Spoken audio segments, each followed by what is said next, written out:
use it? Like, what percent of a player's skill do you think can be attributed to one of these paddles? What percent better does using a delaminated paddle make you?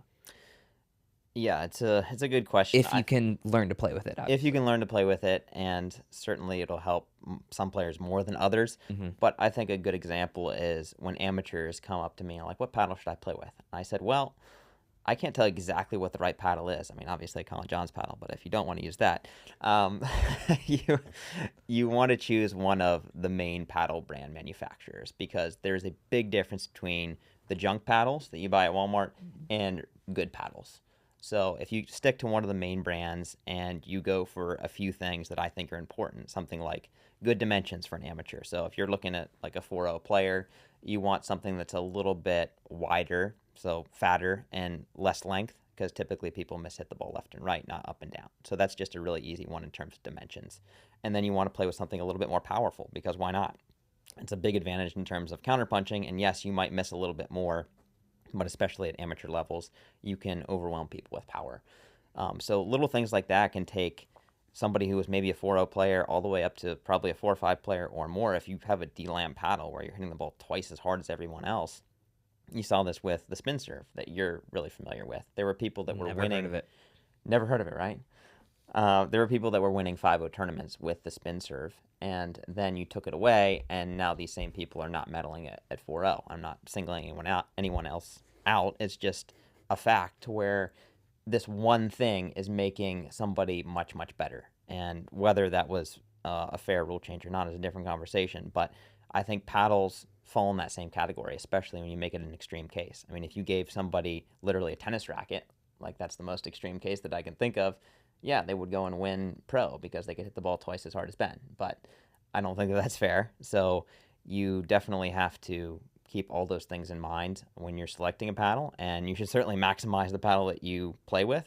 Don't play with a piece of junk if you want to be a competitive player. And if there's something out there that is legal but it's much better than everything else, go for it until it becomes illegal. So I would say that it makes you significantly better because it makes your skills just better just because you have a better paddle in your hand. You don't have to make yourself any better. How much just varies a little bit person to Okay. person. Average pro player goes from using what they're sponsored with to the new gearbox paddle. What percent? All right, let's take Tyson as an example. He used to play with a really soft Selkirk before they came out with the 002 and those generations of paddles. And his counterpunching got significantly better with the new paddle because it's more hot. It comes back at you faster. Dylan as an example too. I mean, Dylan, he another. wasn't quite as soft before the Yeah, he had the Onyx, the Onyx one that Matt Wright used to use, the Premier, which was a little bit more of a hot paddle. which So is it yeah, it wasn't was poppier. it was poppier, so it wasn't as big of a difference as it was for Tyson because that first Selkirk he used was so soft. Now he's playing with probably the hottest paddle in pickleball, in my opinion, which is the Power Air / 002 generation of paddles, and it's made his counterpunching significantly better. And then if you look at the opposite with someone like Jay, who's playing with a Vulcan paddle that is not, let's just say it's not the best paddle in the market right now. His results have suffered in the past year because I feel like if he had a better paddle, he would be able to get more wins. Just my opinion. I'm not singling out Vulcan or anyone else saying that you're not trying to get a better paddle. It's just I think that the paddle does make a difference. Sounds like that's what you're saying. Well, Continue. it sounds like that's what I'm saying. That's why I'm clarifying that it's not what I'm saying, Thomas. But it definitely makes a difference in both directions. If you have a really bad paddle, your results are going to suffer. If you have a really good paddle, your results are going to get better. And if you look at the Electrum players, obviously I was sponsored by Electrum in the past, but when they first came out with that first paddle, and it was the original Pro, all the Electrum players got good at the same time. Mm-hmm. And it wasn't really a coincidence to me, where Pat Smith, Lauren Stratman, Dane Gingrich, Baby Curios, I think Scott Crandall, they all seem to have better results overnight.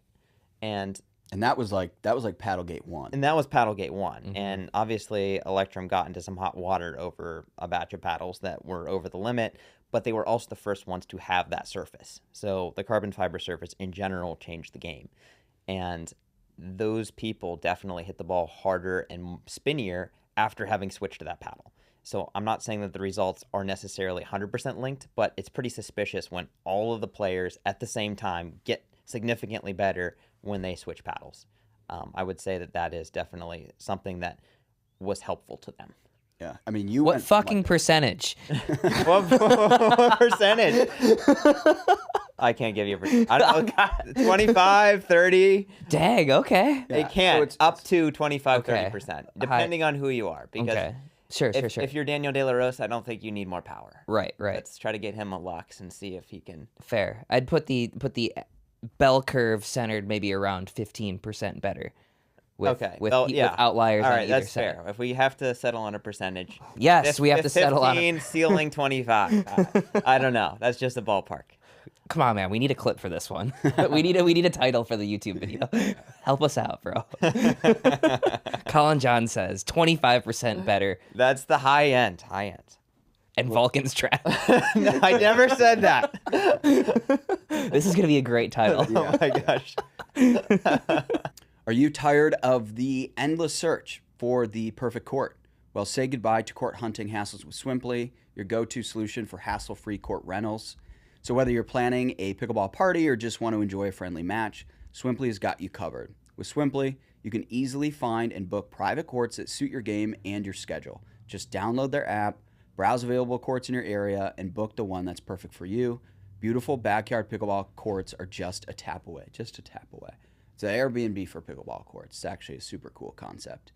So don't let the court hunt hold you back. Dive into the world of Swimply today. Visit swimply.com or find them in the App Store. Escape locally with Swimply.